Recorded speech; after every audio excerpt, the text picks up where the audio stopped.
ले चलते हैं आपको राजस्थान विधानसभा में इस वक्त नेता प्रतिपक्ष गुलाब चंद कटारिया क्या कुछ कह रहे हैं। कोई चिंता की बात नहीं, जो डूबना है प्रदेश को तो डूबेगा।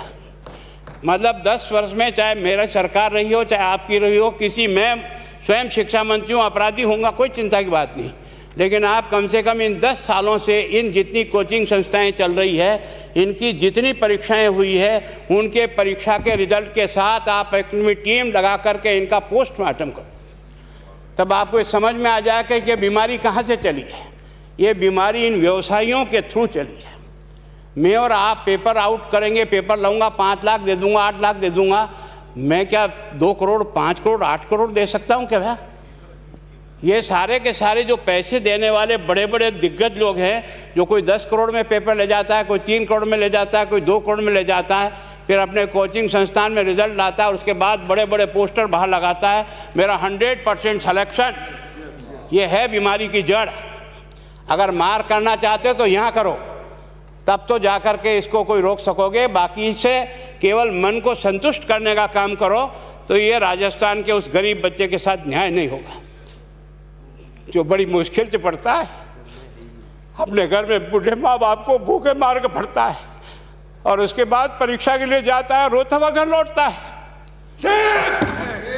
क्या दुख नहीं होता है? हम लोगों के मन में कोई रहम नहीं है कि आखिर उस बच्चे का क्या होगा जो अपनी बड़ी पीड़ा के साथ पढ़ रहा है। इन सारे पैसे वाले लोगों के पास में आपने सारी सरकारी नौकरियों को भेज दिया। मैं बहुत कड़वा सच बोल रहा हूँ। आज जो पिछले 8 साल में नौकरी में लगे ना, उन सब का भी पोस्टमार्टम कराओ, आपको लगेगा आधा फर्जी मामला निकलेगा। कोई है नहीं, कोई सोचने वाला है इस पर कि आखिर उसके दर्द को कौन जानेगा, है ना। जिस प्रकार से हमने परीक्षा के माध्यम से इन पैसे वाले लोगों को उतार करके सारे के सारे उन गरीबों की आशाओं के ऊपर पानी फेर दिया। रात और दिन पढ़ता है, भूखा प्यासा पढ़ता है, घर बेच करके पढ़ता है, खेत बेच करके पढ़ता है, लेकिन जब उसका सिलेक्शन नहीं होता तो जहर खा के मरता है। कोई इस पीड़ा को समझने के लिए तैयार नहीं है। और हम इस कानून को ला करके दुनिया को बताना चाह रहे हैं कि हमने इतना बड़ा कानून कर दिया, इस कानून से कुछ भी नहीं होगा। मैं आज आपको कह रहा हूँ,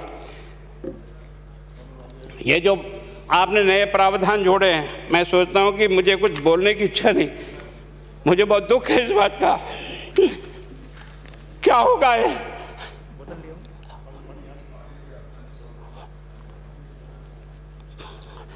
किस तरह की गैंग पाल ली है उन्हें? पानी पिला दो, है ना। मैं उस दिन भी पूछा था कि मैंने कहा ये शिक्षा संकुल पे है, जिन लोगों को ड्यूटी पे लगाया, इसको लगाने वाला दोषी कौन है, जिसके कारण से पेपर जो है ना काट करके निकाल दिया।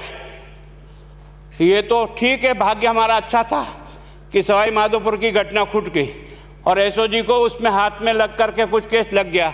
अगर वो केस नहीं लगता तो आज आपकी सारी नौकरी पर इन सब बड़े बड़े दलालों के स्कूल में पढ़ने वाले बच्चे होते और मेरा गरीब का बच्चा अपना घर लौट के जाता। क्या दुर्भाग्य है।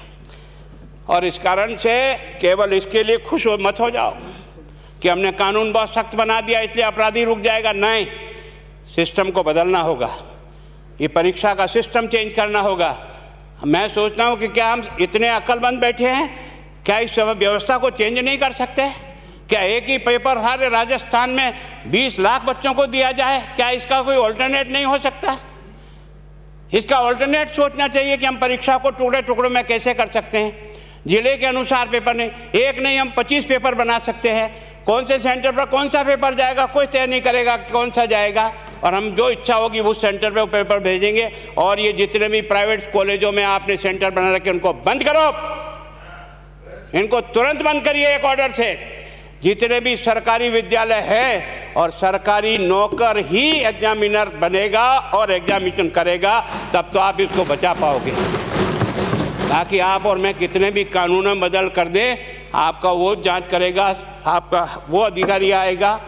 आपने कहा भाई सेशन जज के नीचे नियुक्ति नहीं होगी, इसके अलग से कोर्ट होगा, बहुत अच्छी बात है। प्रोविजन जो आपने डाले हैं वो स्वागत योग्य, स्वागत करता हूँ, पर इन प्रोविजन को लागू तो आप और मैं ही करूँगा, कौन करेगा?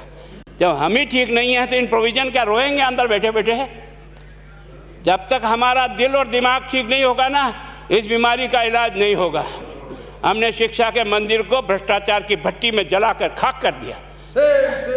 दुर्भाग्य हमारा, जहाँ से कोई आशा की किरण दिखती थी उस गरीब को कि चलो मैं अपनी मेहनत से आगे बढ़ जाऊंगा, लेकिन अब वो निराशा में आ गया। उसको लगा कि अब कोई रास्ता नहीं है। और इस कारण से मैं सोचता हूं कि आप जिस भावना से लाया, मैं आपकी भावना की इज्जत करता हूं, लेकिन केवल आपकी भावना इन बेईमानों को नहीं रोक सकेगी। इसको रोकने के लिए हमको सिस्टम को बदल करके और तुरंत उस पर ध्यान करना चाहिए। कानून 302 का बना हुआ है, क्या मर्डर रुक गए? आप भी जान रहे हो, रोज के रोज पोक्सो कोर्ट में आजीवन कारावास हो रहा, क्या व्यभिचार रुक गया है? अपराधी को दंड मिल सकता है, अपराध बंद नहीं हो सकता है। अपराध बंद करने के लिए जो सिस्टम होते हैं उस सिस्टम में चलो। एकमात्र इस देश में भ्रष्टाचार की भट्टी में देश जल रहा था।